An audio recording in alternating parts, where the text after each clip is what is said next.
Hey, good morning, everyone. It is probably not the best morning to be fishing. I know a lot of you hardy souls would be out there doing this, but it's 33, dew point's 23. It definitely frosty out there for many of us here in Alexandria. Looking at 31 with a dew point of 20, so not actually seeing a lot of frost because the dew point is low. So we don't have a lot of moisture, so we're not actually at the frost point. It's not dew when it's below freezing. You get that. So temperatures across the state right now, upper 20s to 40, the warm spot in New Orleans. Looks like we still have some low 50s sneaking in down in the extreme southeastern part of the state, but up here it is chilly, 30 degrees here in Alexandria. And it's the same here at my house. We have northeasterly winds at about 5 to 15 today. It doesn't look terribly windy, but that northeasterly flow is going to keep us really, really cool. I think we could see some gusts up to 20, but I don't think we're knocking any limbs down. We're going to see temperatures drop again tonight, and things actually, listen, I'm not going to post about this. I'll show you what I'm talking about in a second. Let's just not even go there yet.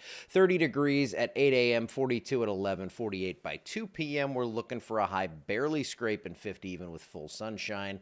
We don't have much going on radar right now. We still have the freeze watches and warnings out to the east, and then whatever they're calling this now. Okay, that's still a freeze warning. We had a cold weather advisory, which is basically like it's the new wind chill advice. It's a catch-all for when it gets really cold down here. So we had that last night, and you know what? It was cold. So here's the thing. We have nothing going on right now, high-level moisture coming through, and then these little radar echoes, they form around 2, 3 in the morning, and they're going to scoot across. Now, hear me out. It's going to be like 35 degrees. The atmospheric profile is not favorable for anything frozen, but we have dry air near the surface. So it's entirely possible that we see a few pellets of sleet mix in. If it did, it would not be a thing that created problems on the roadways or anything. I just know that if that happens and I don't say it, I'm going to feel terrible, and I'm not going to be here to wake up and go out there and check it out. So it's just something that could be a brief and very brief novelty overnight. I doubt it happens. I mean, nothing's showing that this is actually going to happen, but I'm saying it here. I'm not posting the text because that would go, everybody'd share it and, oh my gosh, and it's not going to cause any problems. So we're definitely going to be watching, but not concerned about that. And then nothing really going until Sunday morning. You can see that moisture building. By then, it's plenty warm. And again, tonight we're above freezing, but when you have that dry air aloft,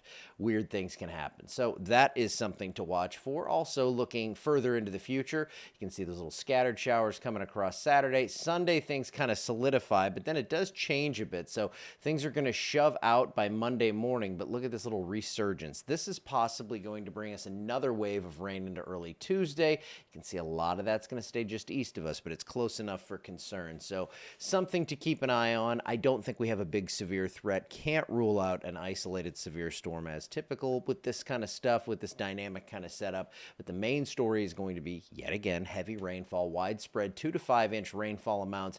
I'm leaning higher just because even though model amounts are kind of trending slightly downward, absolutely everything's been overachieving the last few months. So we're going to go with higher rain totals, decent rain chances there. I think scattered on Saturday. So today's great. Winterfett's great. Ash football game's great. If you get out there, you're going to want to have the blanket. You're going to be, it's going to be, by the end of the game, probably about 40 degrees. So very chilly, maybe even upper 30s. And then we get the rain tomorrow. I wouldn't even consider putting any sort of sleet in the forecast, but early in the morning, it's just a very low probability, something that might happen and cause no issues. But again, I have to say it, and I will refer back to this if people say you didn't say it was coming. I'm like, well, then you don't watch the shows. 67 degrees Sunday morning. For Sunday for the high, we have rain throughout the day in the forecast.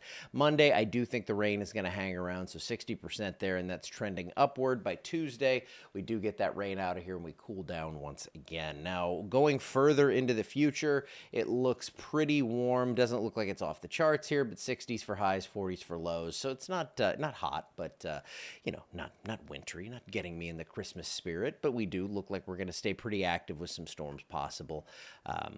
Sleet on this day in 2017. See, I mean, it is possible. This happens this time of year. And it's one of those things that when you have temperatures that are cool, you have moisture coming into a cool and relatively dry air mass, again, even with it, like if I looked at this atmospheric profile, I'd be like, nah, I don't think anything's going to happen. But, with moisture coming across when we're that close to freezing and we have that dry air cools very efficiently, but it also would be warming up as that warmer air moves in. And the warmer air is causing the precipitation. So these are kind of forces that are fighting against one another. But is it possible? Of course it is, because I've been mentioning it a lot. All right, time to hit the road. Actually, I have to pack and do a little finishing up, tidying up around here and getting things set, because for some reason when you leave you have to have a clean house, according to my wife, and she's not even here, but that's how well trained I am. All right, I'm going to come back with some amazing cool ideas, and I'm going to have pictures of me with all kinds of cool weather people, so get ready for that over the next couple of days. I'm going to be taking off on the streaming, I believe. I don't think I'm going to stream tomorrow because we're just going to be so packed in and busy, but I'll be back Sunday when things are active, and of course Tom Convico will be here with you. So I will see you on Sunday. Have a wonderful weekend, and I guess go Trojans. Let's get out there and win that game tonight. See you guys later.